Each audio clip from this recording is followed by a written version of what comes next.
Hello and welcome back. In this video, I am going to teach you how to master the 3H sound in English language. So, let's get started. Guys, আমরা অনেক কনফিউশনে থাকি যে 3H এর উচ্চারণ আমরা কোথায় কিভাবে করব। তো গাইস, আজকে আমি বলবো যে আপনি ক্লাসটা যদি ফার্স্ট টু লাস্ট দেখেন তাহলে আপনার 3H এর সাউন্ড নিয়ে আপনি কোথায় কোন সাউন্ড করবেন আপনার আর কোনো কনফিউশন থাকবে না ইনশাআল্লাহ। তো আজকে আমরা দেখব 3H এর উচ্চারণ কখন সাইলেন্ট থাকে, 3H এর উচ্চারণ কখন ঠ ঠ সাউন্ড হয়, লাইক টাইম, টেবল। 3H এর উচ্চারণ কখন সাউন্ড হয় এবং 3H এর উচ্চারণ কখন দ সাউন্ড হয়। তো ফার্স্ট অফ অল আমরা দেখব 3H কখন সাইলেন্ট থাকে। আমেরিকান ইংলিশে এই দুইটি শব্দে 3H এর উচ্চারণ হয় না, অর্থাৎ সাইলেন্ট থাকে। খেয়াল করেন, close close, months months. British ইংলিশে 3H এর উচ্চারণ হয়, বাট আমেরিকান ইংলিশে এই দুটি শব্দের 3H এর উচ্চারণ হয় না। Close, like close, please close the door, months months. তারপর খেয়াল করেন 3H এর উচ্চারণ কখন ঠ ঠ সাউন্ড হয়, লাইক টাইম, টেবল। এখানে খেয়াল করেন আমি কিছু শব্দ লিখছি যে শব্দগুলি সবগুলো হচ্ছে নাউন। এই শব্দগুলিতে 3H এর উচ্চারণ ঠ ঠ সাউন্ড হয়। খেয়াল করেন, Thailand, not Thailand, Thailand. Thai food, do you like Thai food?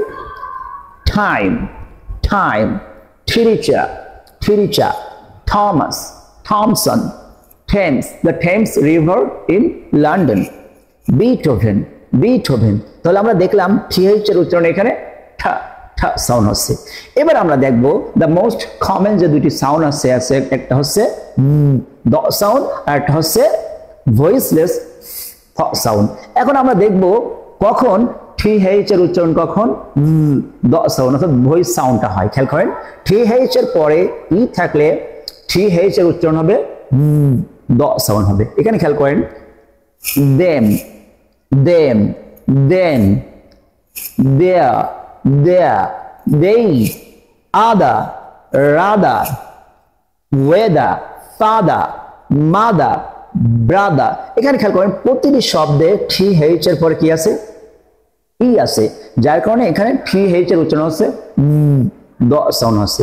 এবার আমরা দেখব 3H এর উচ্চারণ কখন ফ সাউন্ড হয়, ভয়েসলেস সাউন্ডটা হয়। খেয়াল করেন 3H এর পরে ই বাদ দিয়ে অন্য কোনো লেটার বা শব্দের শেষে যদি 3H থাকে তাহলে 3H এর উচ্চারণ হবে ফ সাউন্ড হবে।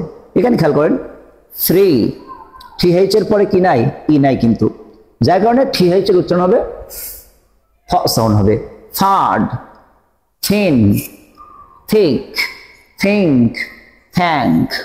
এবারে খেয়াল করেন শব্দের শেষে যদি 3H থাকে তাহলেও 3H এর উচ্চারণ হবে ফ সাউন্ড হবে।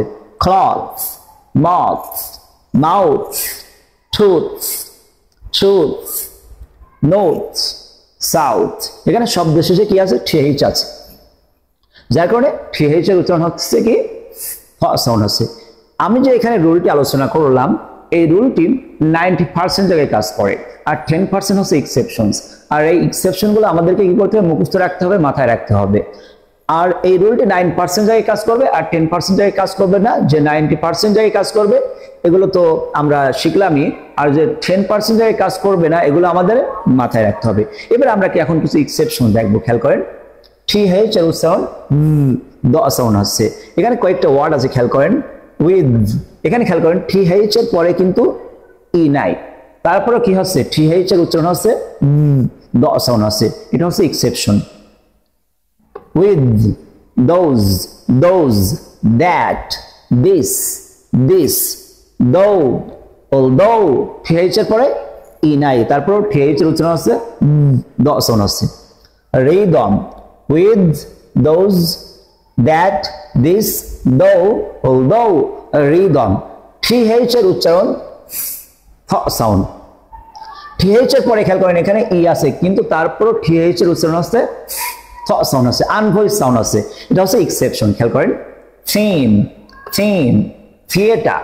3H এর পরে ই আছে কিন্তু তারপর 3H এর উচ্চারণ হচ্ছে ফ সাউন্ড হচ্ছে। Therapy, therapy, theory, theory, pathetic, pathetic.